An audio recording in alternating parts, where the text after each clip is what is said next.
chères auditrices, bienvenue sur Breads Fox Radio, dans votre émission désormais culte, bien sûr, un invité sur la Breads. Il s'agit d'une invitée, en ce moment je reçois beaucoup d'invités au féminin.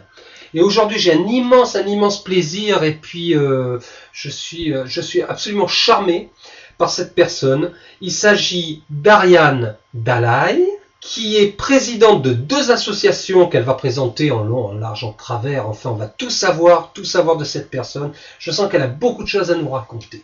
Bonjour Ariane, bienvenue dans le studio de Breads Fox Radio. Ariane, est-ce que je peux te tutoyer d'abord? Bien sûr. Hein, ça sera plus. Me dit-elle. Ah oui, le tutoiement, tout de suite, ça met les choses... Hein, voilà, on va être à l'aise. Voilà, très bien. Voilà, on est entre nous en plus. Oui, on a personne autour de nous. Personne autour de nous, on a juste la planète entière. Personne ne nous fera de mal. Voilà, personne ne nous fera de mal. Du moins pas tout de suite. Pas tout de suite. Ariane, peux-tu te présenter en quelques lignes, s'il te plaît? En quelques lignes de langage, oui bien sûr. Pour moi, la poésie plus fondatrice est à l'origine de tout mon espace artistique. Parce que je suis tombée dans l'art à un moment donné, et c'est grâce à la poésie. La poésie, j'ai dit à propos de la poésie, comme du reste d'ailleurs, Poteau, Babel, c'est un poème, une photo, c'est quelque chose qui vous arrive, c'est pas quelque chose que l'on fait. Donc ça résume tout à fait à ce qui m'est arrivé. Voilà, ce qui m'est arrivé. Et donc, je dois vous dire, comme tous les jeunes écrivains, moi, je voulais écrire un roman. Et quand la poésie est arrivée, c'est très simple, je voulais pas la croire. Et pour moi, j'avais des voix comme Jeanne d'Arc et ça me plaisait pas du tout. Et je ne voulais pas écrire ce que j'entendais dans ma tête. Incroyable! C'était inimaginable, ça. Et donc, c'est tardivement que j'ai fini par obéir, parce que quand ça s'accumule comme ça, vous vous sentez mal à un moment donné, il va falloir que ça sorte. Voilà. Bien sûr.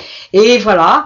Et ça a été plus cool avec avec la photo, parce que la photo est venue en direct de la poésie. C'est une écriture aussi, la photo. Tout est lié. Tout est lié, voilà.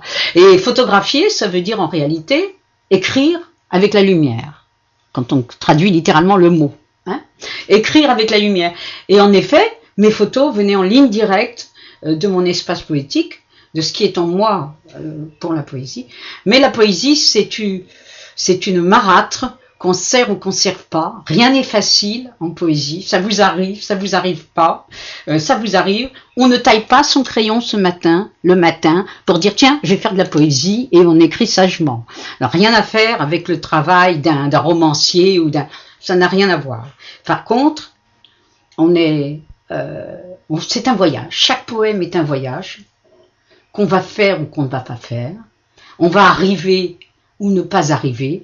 Mais c'est un moment extraordinaire parce que le temps ne compte pas. Le temps disparaît, il devient circulaire, à votre disposition.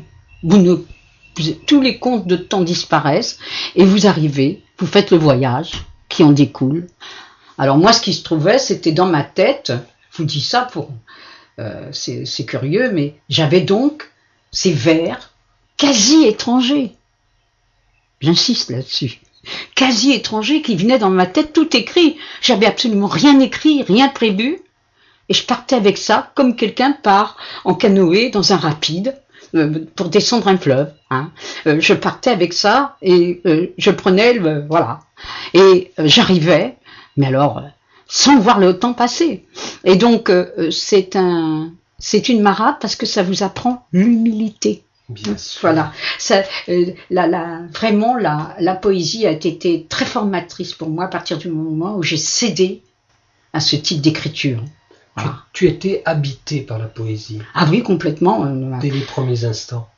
Je pense aussi que cette poésie en moi, elle venait des mondes mystérieux que je me suis inventé dans l'enfance, mais aussi, je ne peux pas m'empêcher d'en dire un mot, excuse-moi. Tu as raison. Excuse-moi, de mon grand-père. C'est ton émission. Voilà, d'accord. De mon grand-père. parce que mon grand-père, qui était un homme extraordinaire, un homme de mer, qui avait traversé la mer sur les grands voiliers, qui avait fait Terre-Neuve, comme l'exige la région, etc., et qui était aussi un self-made extraordinaire, il avait une poésie en lui et une langue de conteur extraordinaire. Et je pense que les parties de pêche avec mon grand-père, là, dans la région, ici, ont beaucoup compté avec tout ce qu'il me disait. Et voilà. Il faut dire à nos auditeurs que tu es dinardaise. Ouais. Même Saint-Énogatais, j'insiste. Hein, tu insistes. Tu me l'as dit en micro tout à l'heure. Oui, je suis complètement Saint-Énogataise, voilà, d'une famille installée dans le Clos Poulet. Ceux qui savent sauront. Tu as fondé une association autour de la poésie. Oui. Cette association s'appelle le Cercle des Poètes. Oui, voilà. Que propose ton association ? C'est très simple. Nous nous réunissons et nous servons la poésie au cours de nos réunions. C'est-à-dire, nous nous disons des textes, mais pas seulement de nous. Nous prenons aussi des grands textes qu'on a découverts ou des auteurs que nous aimons. Nous inviterons d'ailleurs toute personne à venir qui aime la poésie, à venir avec un texte qu'elle préfère et à le dire. Hein, voilà. Mais également, nous organisons, à l'occasion du Printemps des Poètes, ce que j'ai fait d'ailleurs pour la première fois à Dinard il y a très longtemps, les Dinardais s'en souviendront, nous organisons avec des musiciens des récitals de poésie accompagnés de musiciens, ce que j'ai fait très tôt, il y a longtemps déjà. Et voilà, et ça c'était un petit peu magnifique, parce que les musiciens, la musique et la poésie, c'est... Ça va ensemble. Il y a un grand poète qui a dit que la poésie c'était le son et le sens. Et voilà. Et la musique, on voit bien que c'est complètement relié à la musique et au rythme, à la respiration, voilà. Alors je propose justement de rebondir sur ces quelques mots pour faire une petite parenthèse musicale et nous retrouvons Ariane dans quelques minutes. À tout de suite les humains.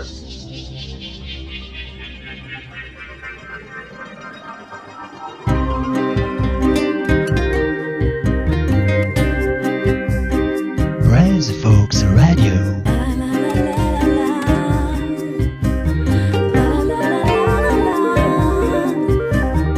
Brains Folks Radio.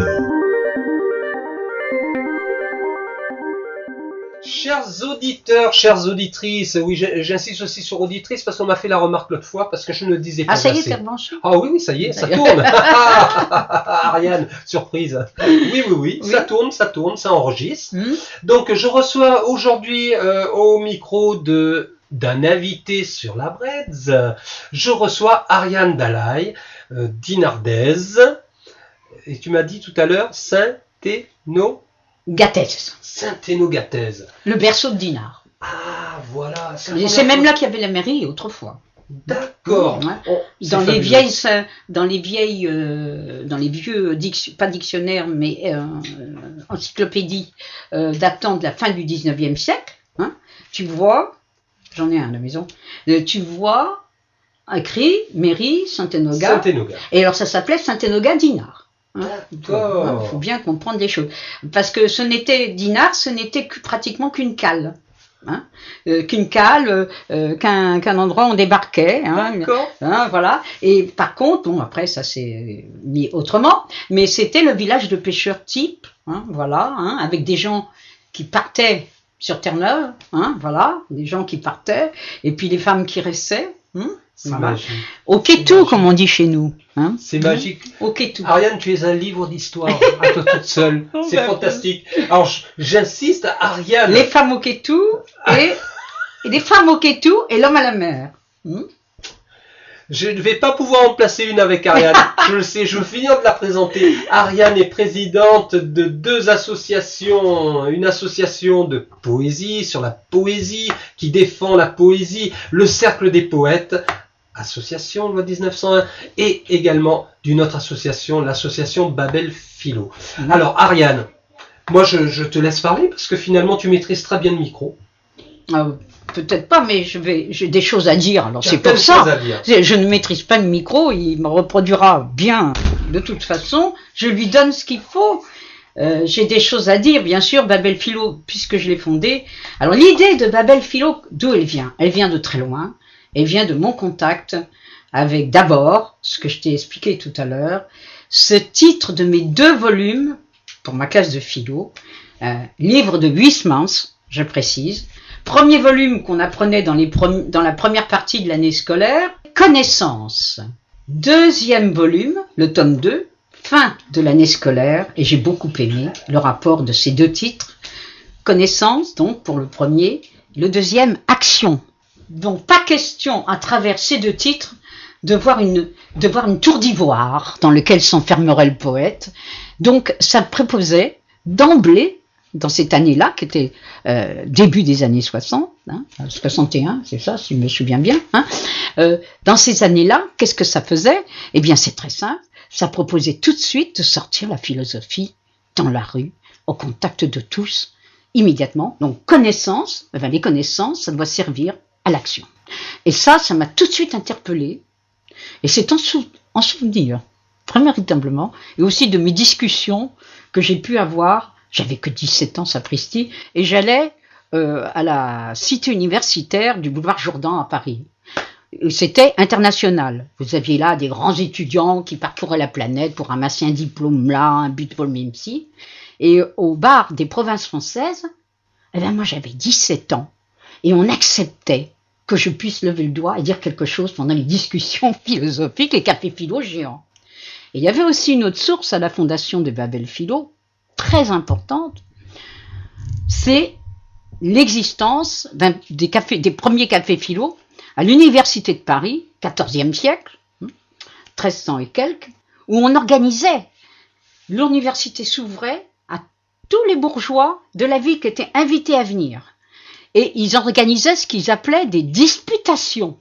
J'ai trouvé le terme magnifique, n'est-ce pas? Et naturellement, pendant ces disputations, étant donné que les bourgeois qui venaient de la ville de Paris, les gens qui venaient, les jeunes qui étaient invités à venir et à discuter ensemble, n'auraient pas compris s'ils avaient parlé latin. Donc, ils parlaient l'espèce de François mal corrigé, mêlé de termes celtiques, d'ailleurs, je vous rappelle, de toutes les langues qui ont fabriqué le français. Et donc, c'était des disputations géantes. Et ils faisaient ça à l'université. Des joutes verbales, en quelque sorte. Voilà, et donc il y avait des débats. Et c'est pour ça que les premiers mots que j'ai dit quand j'ai constitué donc Babel Philo, j'ai indiqué que ce serait sur la base de disputations aimables, d'échanges. Et c'est ça qui m'intéressait. Voilà. C'est fantastique. Dis-moi, Ariane, vous êtes combien au sein de cette association Alors, il y a des adhérents. Donc, en moyenne, on peut prendre une agence, mais on accueille tout le monde. Bon. Mais il y a des adhérents. Nous avons un volet de 150 personnes intéressées. Mais naturellement, elles ne viennent pas toutes en même temps. Alors, il y a aussi des empêchements. Moi, mon Babel Philo, c'est 19h30. Bon, voilà. Mon Babel Philo l'ouvre à 19h30. Et donc, voilà, j'ai institué cette année, la fin de l'année dernière, et cette année, j'ai institué le fait qu'il y ait 2 Babel Philo. Ce qui fait que les gens qui ne peuvent pas venir le jeudi viennent le vendredi. Sans ça, avec le travail et tout. Et ça me permet comme ça d'incorporer des jeunes. C'est pas un café philo réservé aux retraités qui, eux, peuvent venir dans le temps. Tout à fait. Ça me permet que les gens qui travaillent viennent, etc. D'ailleurs, j'ai réussi, c'est comme ça que ça se passe maintenant. Très bien. On va rebondir à nouveau sur une petite parenthèse musicale, et puis après, tu vas nous expliquer en détail comment fonctionne ton café philo. Voilà.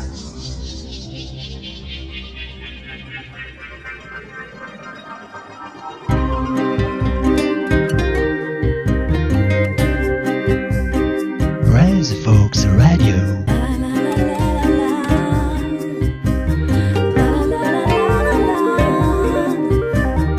Braise Folks Radio.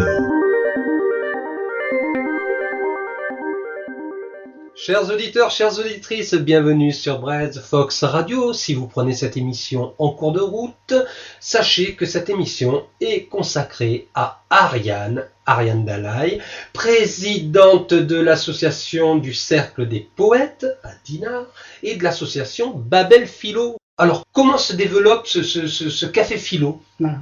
Ariane? Je vais te parler, pour rire, je vais te parler du concept. Dès le départ, c'était comme ça. Donc, il ne s'agit pas, je vais dire d'abord ce que ça n'est pas, Babel Philo. Tout à Pour fait. moi, ça me paraît très important de le dire. Il ne s'agit pas d'une conférence. Il ne s'agit pas d'une chaire de philosophie. Il ne s'agit pas d'une philosophie prête à philosopher. D'accord ? Alors, dernièrement, un des sujets, ça a été philosopher est anticipé. Il s'agit d'un lieu où les gens, pour de vrai, peuvent se rencontrer, échanger leurs idées, opposer même à l'occasion leurs idées, finalement se réunir dans une disputation intéressante, vous voyez, pour reprendre le terme du Moyen-Âge, que je trouve excellent. Et dans une disputation extraordinaire, donc on fait des découvertes au Babel Philo. Bien sûr. On s'oppose quelquefois, mais il faut que ça reste pas. Et il y a une liberté, et il y a même des gens qui sont venus, je dis bien pendant des années, et qui faisaient silence tout le temps. Ils constataient des difficultés. Ils venaient écouter. Pour eux, ce qui était le silence est libre. Ils venaient se remplir. Voilà. La parole est libre. Naturellement, pas de parole raciste ou de choses comme ça dans un lieu public. Mais la parole est libre. Et l'échange est libre aussi. Je passe le micro. Moi d'ailleurs, une fois mon petit texte lancé en introduction, je passe le micro. Je suis une passeuse de micro, mon cher. J'entends bien. Et donc, ce qui est intéressant, c'est cela. Alors, question, les thèmes abordés, les sujets, est-ce que c'est toi? Mais c'est moi. C'est moi qui les ai dit et Jean qui m'accompagne maintenant dans les animations.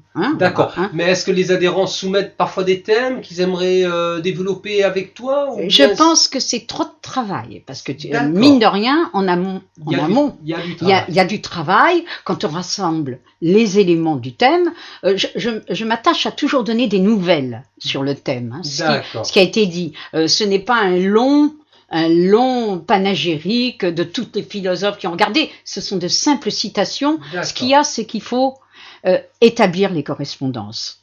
Voilà. Ça peut être aussi des photos, tout simplement, comme au dernier, qui était sur un sujet qui nous occupe énormément, Terre radeau. Quel horizon après la COP 21, avant la COP 22.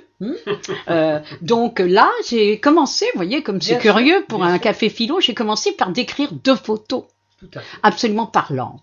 Tiens, j'ai envie de les donner à tes auditeurs.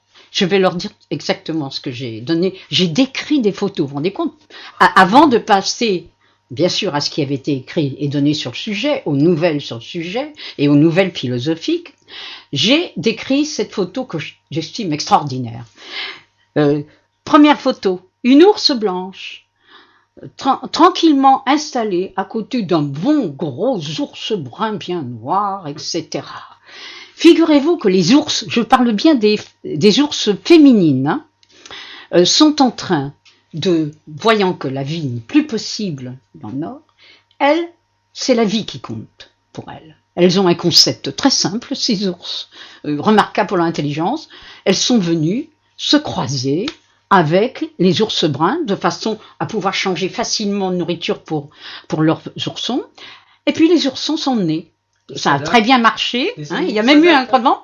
Et actuellement, les scientifiques guettent le moment de maturité sexuelle pour voir s'ils vont pouvoir se reproduire entre eux. Mais je pense que l'ours était très sage, et elle sait bien qu'ils pourront se reproduire. La preuve, c'est qu'elle a pu les faire avec un ours brun. C'est incroyable. C'est tout de même phénoménal. Et ça se fait dans tout l'Alaska actuellement. Donc j'ai voulu donner, pour moi, cette image réconfortante, sous les arbres d'une forêt, et non pas sur un glaçon, une ours blanche installée à côté d'un ours. La vie est plus forte que tout. Et elle le sait, l'ours. Bien sûr qu'elle le sait. Alors, nous avons oublié ça. Voilà. Et alors après le texte, où il y avait des éléments philosophiques importants, parce que ce petit texte que je fais d'abord, c'est plutôt n'a qu'une force de proposition. Mais les gens choisissent ce qu'ils prennent dedans, c'est pas du tout une philosophie prête à fonctionner. Et donc, la fin, alors là, c'est autre chose. Qu'est-ce qui arrive ? C'est très simple, il y a une photo, je parle bien d'une photo. J'entends. Une photo en Chine, prise à Wingong-Hol. Et prise, j'ai trouvé ça dans Le Monde. Alors, prise, on aurait dit que les Chinois voulaient que ça soit vu, comme paraît-il, prétendent-ils, on voit de la Lune, la muraille de Chine. Et là, vous avez une énorme centrale à charbon qui crache son CO2 par toutes ces cheminées, etc. Énorme, ouais, elle est grosse, bien installée. Naturellement, l'herbe autour est complètement rousse, terminée, mais elle est entourée de troupeaux de moutons. Hein? Alors, si on regarde de loin la photo, on se dit, oh, dis donc, il y a tout de même des moutons à vivre là. Puis quand on s'en approche, on s'aperçoit qu'ils ont entouré la centrale de moutons factices. Oh, ils sont très forts dans la manipulation. Alors là, c'est le comble. Très lourd. Alors là, je peux vous dire que le Babel Philo a explosé. Hein. Ah oui, j'imagine. De rire. Mais c'est passionnant. C'est passionnant. Là, il fallait, voilà, hein, là, voilà. Il faut qu'on s'en occupe, quoi, de ce réchauffement. Bien sûr, bien sûr, voilà. bien sûr. C'est fantastique. Alors, question, Ariane. Les gens qui veulent se rapprocher du Babel Philo, quelles démarches doivent-ils accomplir? Ils s'inscrivent, ils nous donnent leur mail. Bien sûr. Ils viennent à un Babel s'ils veulent. Hein, bien voilà, sûr. Alors, donc je vais te donner les dates. Où se font alors les là, actuellement, Babel, voilà. Au départ, nous étions un café que j'ai beaucoup aimé quand j'avais 16-17 ans. Je refaisais la planète régulièrement avec les copains. Nous sommes allés dans la rue Maréchal Leclerc et nous étions dans la Maréchal Leclerc pour les premiers Babel Philo. Bon. Et puis là maintenant, depuis pas mal d'années, d'ailleurs depuis 4 ans je crois, parce que ça a été vendu, nous sommes au Royal Emerald face au cinéma de Dinard. Hein? D'accord. D'ailleurs, au cinéma de Dinard, vous trouvez régulièrement, ils me soutiennent absolument, vous trouvez régulièrement les affiches du Café Philo. Voilà. Et nous avons des sujets très, très multipliés, très différents. Je me rappelle de certains sujets qui ont fait beaucoup de bruit, qui ont agité la planète Dinard. Hein? On va dire la planète Dinard, ça va te plaire. On peut dire ça, oui. Bon, alors, c'est sûr qu'il y a eu des mini-révolutions dans certains sujets. Par exemple, quand avant que ça soit dans tous les journaux, j'avais posé la question terrible, humanité, AOC, sommes-nous les seuls propriétaires? Vaste sujet. Énorme sujet, qui était pourtant disputé déjà de façon très forte aux États-Unis, hein, où les gens venaient avec leurs preuves, etc. Et alors, contestation, tout, pour descendre du cocotier, on a du mal. Bon, alors, donc, ça a été un sujet. Hein, bon, altruisme et survie personnelle, avons-nous le choix, a été mon premier sujet. Fantastique. Hein? On va rebondir avec une petite parenthèse musicale et on vous retrouve.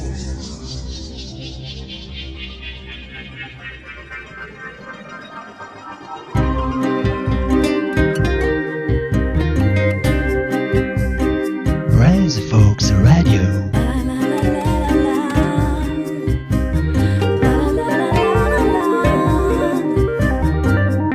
Folks Radio. Chers auditeurs, bienvenue sur Braise Fox Radio, dans votre émission Un invité sur la braise. Il s'agit d'une invitée, il s'agit d'Ariane Dalai, poétesse, mais pas que, présidente de l'association Babel Philo. Et Ariane va vous dire comment rejoindre son association, où ont lieu des cafés philo, n'est-ce pas, Ariane? Oui, bien sûr. Alors, où ça se passe? Royal Emerald. Royal Emerald. Face au cinéma des deux Alizés à Dinard, à 19h30. C'est à 19h30. Le deuxième jeudi du mois, voilà, et je ne sais plus combien c'est, mais enfin, en fin de mois, 15 jours après, le vendredi suivant. Vendredi suivant. Voilà. Donc il y a de quoi faire. Est-ce que tu as en tête l'email où on peut te contacter? Par cœur, non. Non. Bon. Alors par contre, retournez-vous vers la radio et je me ferai un plaisir et les affiches. Et voilà. De toute façon, je leur communiquerai s'ils désirent avoir ton email. Voilà. N'hésitez pas à contacter Braise Fox Radio, je vous communiquerai les éléments en question. Ariane, on va terminer cette interview. As-tu des vœux à formuler? Oui, j'ai des vœux à formuler. D'abord, bon vent une goélette qui prend le vent à Fox Radio. Ah, c'est génial. Déjà, Déjà, faut commencer. Déjà. Hein? C'est, tu sais, c'est une On n'est expression. jamais mieux servi que par soi-même. C'est une expression, c'est une expression d'ici d'ailleurs. C'est la goélette qui prend le vent. On dit quand quelque chose est bien parti pour bien marcher. Ben, écoute, on le souhaite en tout cas. Alors, c'est une expression d'ici. Peut-être quelque chose pour vous faire rire. Allez. Quelque chose pour vous faire rire, qui est d'une philosophie de base que m'avait communiqué mon grand-père. Et que je donne, parce que pourquoi pas, c'est très drôle. Pas de grande tirade philosophique, ni quoi que ce soit. Venez participer à ces disputations où vous allez pouvoir vous exprimer et écouter l'expression des autres. C'est ça qui est intéressant. C'est rencontrer une autre pensée que la sienne, une autre analyse. Et ça, on l'emporte avec soi. C'est ce qui ressort de tous les cafés philo. Voilà, Hein. et puis c'est un Et échange. il faut savoir qu'il n'y a jamais de fin à une discussion. Il n'y a pas de conclusion dans la... Jamais. Alors c'est pour ça, moi, voilà, un côté un petit peu de passeur. Hein. Vous savez, on est, que ce soit poète ou philosophe, nous sommes des passeurs de quelque chose. Hein. Il faut Des pas l'oublier. passeurs de pensée. Voilà. Moi qui ai beau. fait aussi de la photo, c'est pareil, mes photos passaient quelque chose. Hein. Voilà, que j'avais reçu et que j'ai pas le droit de garder pour moi. Hein. Voilà. Alors c'est un petit peu pour ça que l'histoire que je vais vous donner, eh ben je vous la donne. Alors voilà, quand j'allais à la pêche avec mon grand-père dans la région là, mon grand-père me parlait beaucoup. J'avais 15 ans quand il m'a dit ça. J'aurais dû l'écouter d'ailleurs. Hein. J'aurais dû bien mieux l'entendre que je ne l'ai entendu. Il disait ma fille. Quand mon grand-père disait ma fille, j'étais pas sa fille, j'étais que sa petite fille. Mais quand il disait ma fille, j'avais intérêt à écouter. Tu rencontreras des inutiles au port. Je connais ta belle énergie. Tu pourras compenser, tu pourras compenser. Tu rencontreras des néfastes à la mer. Je connais ta belle énergie. Tu pourras compenser, tu compenseras, tu compenseras. Mais si tu rencontres quelqu'un d'inutile au port et néfaste à la mer, file jusqu'à l'horizon, ma fille, tu ne pourras pas compenser. Voilà, je vous indique. C'est rempli de philosophie. C'est magnifique. Alors là, on a une chance inouïe. Et là, c'est vraiment un vadémécum, comme on dit. C'est un beau cadeau que tu nous fais. C'est Voilà, un c'est beau un cadeau. Un final comme ça, on ne peut pas rêver mieux. Voilà. Donc, c'est une philosophie de la vie assez extraordinaire. Ben écoutez, c'est sur ces mots absolument fabuleux que nous allons vous quitter et on vous donne rendez-vous pour un prochain invité sur la Breads. À bientôt les humains. Au revoir Ariane. Au revoir.